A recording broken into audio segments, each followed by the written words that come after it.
ایران کی صفاق اسرائیل پر ایک بار پھر میزائلوں کی برسات، تہران کا صہیونی ریاست پر جوابی حملہ، تل ابیب اور حیفا کو نشانہ بنا دیا، دارالحکومت اور یروشلم میں دھماکوں کی آوازیں، سائرن گونج اٹھے، ایک میزائل شمالی اسرائیل کی عمارت پر لگا، ایران کی اسرائیلیوں کو صہیونی ریاست چھوڑنے کی تنبیہ، کہا جان بچانی ہے تو اسرائیل چھوڑ دو، طاقتور میزائل حملہ ہو رہا ہے، آپ جلد ہی زبردست تباہ کن طاقت کے میزائل حملے کا نشانہ بنیں گے، جو بھی ہتھیار بنانے والے پلانٹس اسرائیلی فوج کی مدد کرنے والے اداروں کے قریب موجود ہیں انخلا کر لیں۔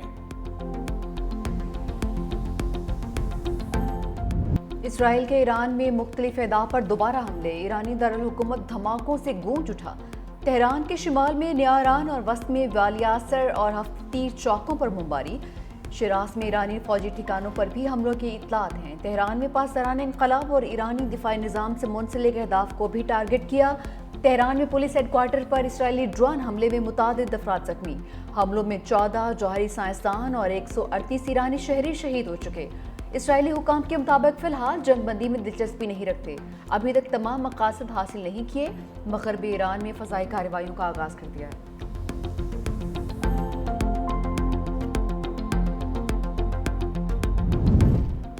ٹرمپ نے آیت اللہ خامنہ کے قتل کا منصوبہ مسترد کر دیا، برطانوی خبر ایجنسی رائٹرز کا انکشاف، کہا امریکی صدر کے سامنے ایرانی سپریم لیڈر کے قتل کا منصوبہ رکھا گیا جسے ویٹو کر دیا گیا، امریکی انتظامیہ کے 2 اہلکاروں کی رائٹرز سے گفتگو، اسرائیلی وزیر اعظم نیتن یاہو کا منصوبے سے متعلق سوال پر جواب دینے سے انکار۔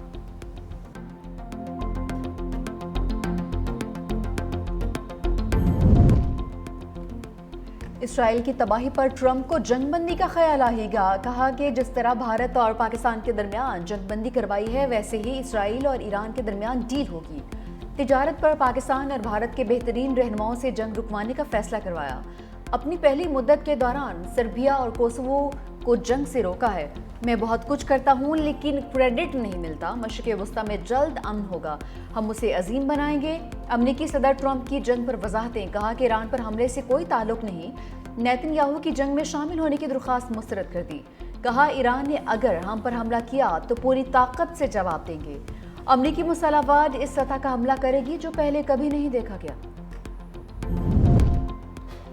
اسرائیل حملے براہ راست امریکی حمایت سے کر رہا ہے، ایرانی صدر مسعود پزشکیان کہتے ہیں اسرائیل میں اتنی جرأت نہیں کہ وہ امریکہ کی اجازت کے بغیر کوئی اقدام کرے، اسرائیل کو کھلی چھوٹ دے کر امریکہ خطے میں جرائم کی پشت پناہی کر رہا ہے، صہیونی ریاست نے حملے جاری رکھے تو جواب مزید سخت اور فیصلہ کن ہوگا، خطے کے ممالک اسرائیلی جارحیت پر مؤثر اور دو ٹوک موقف اختیار کریں، ایرانی صدر مسعود پزشکیان کا عراقی ہم منصب سے ٹیلی فونک رابطہ، کہا اسرائیل کو فضائی حدود استعمال کرنے سے روکا جائے، عراق اپنی سرزمین کو ایران کے خلاف استعمال ہونے سے بچائے۔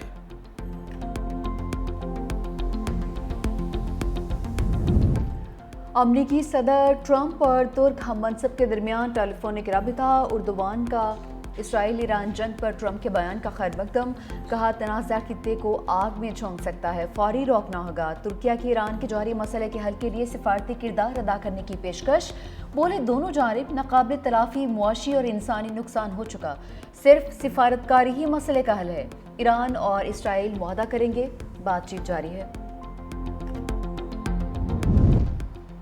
غزہ کو کھنڈر بنانے والا اسرائیل خود کھنڈر بن گیا، نیتن یاہو کا ایران کے ہاتھوں تباہ شدہ علاقوں کا دورہ، اسرائیلی وزیر اعظم کی ایران کو دھمکیاں، کہا اسرائیلیوں کو ہلاک کرنے کی بھاری قیمت چکانا ہوگی، ایران جوہری قوت بن گیا تو پھر ہمیں کتنا نقصان پہنچائے گا، تہران اسرائیل کے وجود کے لیے خطرہ بن چکا، ایرانی حکومت اس وقت بہت کمزور ہو گئی، ایران میں حکومت کی تبدیلی متوقع ہے، ہم نے ایران کی قیادت کو نشانہ بنایا، نتنز میں جوہری تنصیبات کو تباہ کر دیا، ہم نے اصفہان ری ایکٹر تباہ کر دیا، اصفہان ری ایکٹر کے بغیر جوہری ہتھیار بنانا ناممکن ہے۔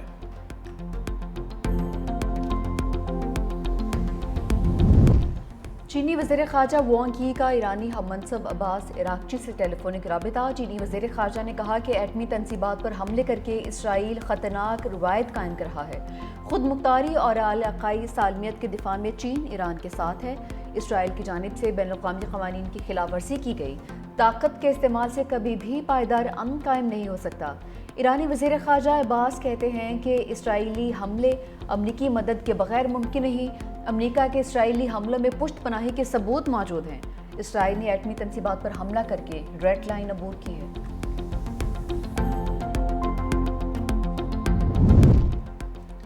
امریکہ ایران اسرائیل کشیدگی کی آگ کو بھڑکانے لگا، میزائل اور دفاعی نظام مشرق وسطی منتقل کر دیا۔ امریکی وزیر دفاع نے تصدیق کر دی، کہا میزائل اور دفاعی نظام اپنے لوگوں کی حفاظت کے لیے ہے۔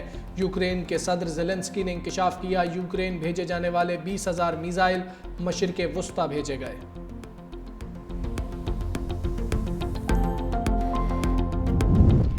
بھارت خطے میں اسرائیل کا خاموش اتحادی ہے۔ برطانیہ کے F-35 طیارے کی بھارت میں ہنگامی لینڈنگ۔ برطانوی میڈیا کے مطابق طیارہ بحر ہند میں تعینات برطانوی طیارہ بردار جہاز کا حصہ ہے۔ برطانوی طیارہ اہم موقع پر بھارت تک کیسے پہنچا؟ کیا برطانوی طیارے ایران پر حملے میں استعمال ہوئے ہیں؟ سوالات اٹھ گئے۔ ادھر برطانیہ کا مشرق وسطی میں مزید جنگی طیارے اور فوجی اثاثے بھیجنے کا اعلان۔ برطانوی وزیر اعظم کیئر سٹارمر کہتے ہیں اقدامات خطے میں ہنگامی صورتحال سے نمٹنے کے لیے ہیں۔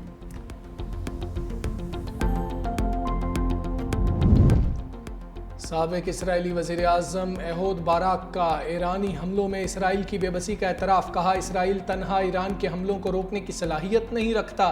ایران کے بھرپور جوابی حملوں کے بعد ہم طویل اور دردناک آزمائش کے مرحلے میں داخل ہو چکے۔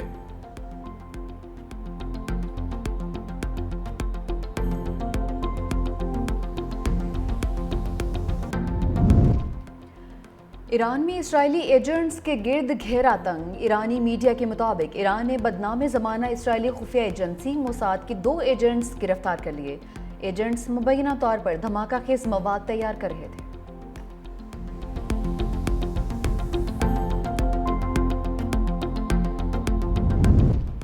ایران اور عراق میں ہزاروں پاکستانی پھنس گئے۔ ایران سے 450 پاکستانی زائرین کا انخلاء مکمل کر لیا۔ نائب وزیر اعظم اسحاق ڈار کہتے ہیں ایران میں مقیم پاکستانی طلباء کے انخلاء کے لیے انتظامات کیے جا رہے ہیں۔ پہلے مرحلے میں 154 طلباء کو نکالا جائے گا۔ ایران میں پاکستانی سفارتخانہ عراق میں پھنسے زائرین سے بھی مسلسل رابطے میں ہے۔ نائب وزیر اعظم اسحاق ڈار سے ترکیہ کے وزیر خارجہ کا ٹیلی فونک رابطہ، دونوں کا ایران کے خلاف اسرائیلی جارحیت پر تشویش کا اظہار۔ اسحاق ڈار کی اگلے ہفتے استنبول میں OIC وزرائے خارجہ اجلاس میں شرکت کی یقین دہانی۔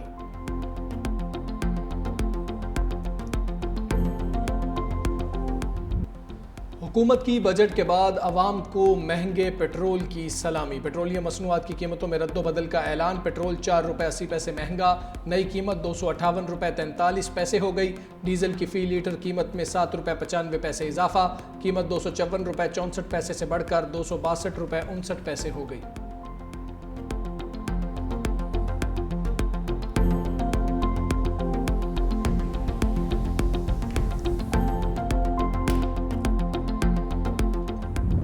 پاکستان میں دہشت گردی کے واقعات میں بھارت کا ہاتھ ہے۔ بلاول بھٹو کا جرمن نشریاتی ادارے کا انٹرویو، کہا ہم نے کبھی نہیں کہا کہ دہشت گردی کی وجہ سے جنگ چھیڑ دیں گے۔ بھارت کی پاکستان کا پانی روکنے کی دھمکی اقوام متحدہ کے چارٹر کی خلاف ورزی ہے۔ پانی روکنا ہمارے وجود کو خطرے میں ڈالنے کے مترادف ہے۔ بھارت کو سنتاس معاہدے کی معطلی کا فیصلہ واپس لینا پڑے گا۔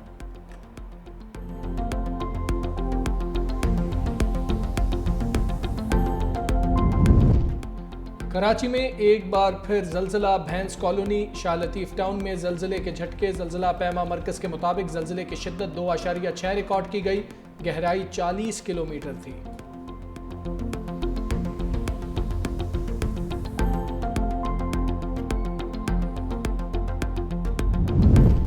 عالمی مالیاتی اداروں کا پاکستان پر اعتماد۔ انٹرنیشنل فائنانس کارپوریشن کی ریکوڈک کے لیے $40 کروڑ کی معاونت۔ منصوبے میں IFC کی سرمایہ کاری $70 کروڑ تک پہنچ گئی۔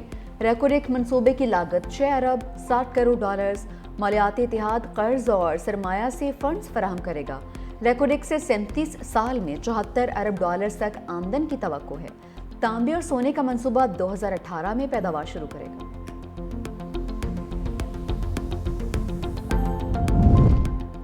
ٹیکسٹائل سیکٹر میں 15 لاکھ بیلز کی انڈر رپورٹنگ کا انکشاف۔ سینٹ کی قائمہ کمیٹی خزانہ کا سلیم مانڈوی والا کی زیر صدارت اجلاس۔ FBR نے کہا ٹیکسٹائل سیکٹر کی بھی کیمروں سے نگرانی کی جائے گی۔ 1 جولائی سے ڈیجیٹل پروڈکشن ٹریکنگ سسٹم کے نفاذ میں تیزی لانے کا فیصلہ۔ کمیٹی کی اسٹیشنری آئٹمز پر سیلز ٹیکس صفر کرنے کی سفارش۔ آن لائن اشیاء پر سیلز ٹیکس عائد کرنے کی تجویز منظور۔ چیئرمین FBR نے کہا ای کامرس میں سیلز ٹیکس صارف سے لیا جاتا ہے۔ شبلی فراز نے کہا ہم لوگوں کو پاکستان میں کاروبار کے لیے آنے سے ڈرا رہے ہیں۔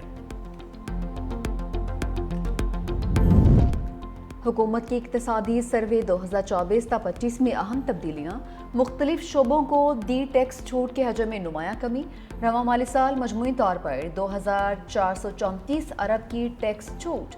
9 جون کو اقتصادی سروے میں 5840 ارب روپے کی رقم ظاہر کی، ایک ہفتے میں ٹیکس چھوٹ کے حجم میں 3406 ارب کی کمی، انکم ٹیکس میں 800 کے بجائے 545 ارب کی ٹیکس مراعات۔ پنجاب کا بجٹ آج پیش کیا جائے گا، قومی اسمبلی کا بجٹ اجلاس طلب۔ گورنر پنجاب نے نوٹیفیکیشن جاری کر دیا، آئندہ مالی سال کا بجٹ وزیر خزانہ پنجاب مشتبہ شجاع الرحمان پیش کریں گے۔ 2024-25 کے ضمنی بجٹ کی منظوری بھی ایجنڈے میں شامل۔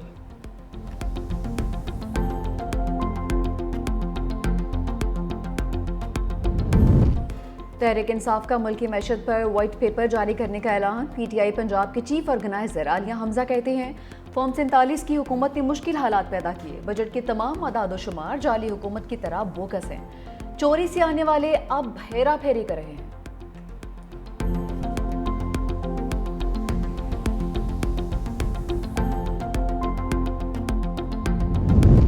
خبردار، پلاسٹک بیگ کا استعمال سلاخوں کے پیچھے بھیج سکتا ہے۔ کراچی سمیت سندھ میں پلاسٹک بیگز کے استعمال پر مکمل پابندی عائد، خلاف ورزی پر جرمانے گرفتاریاں ہوں گی۔ میئر کراچی مرتضی وہاب کہتے ہیں پلاسٹک کی تھیلیاں بڑے شہری مسائل کا سبب بن رہی ہیں، ان کی وجہ سے نالے اور گٹر چوک ہو جاتے ہیں، صفائی میں کروڑوں روپے خرچ ہوتے ہیں۔ مزید کہا ماضی میں شہر میں چائنا کٹنگ اور قبضہ مافیا تھا، ہم مافیاز کے ساتھ لڑ رہے ہیں۔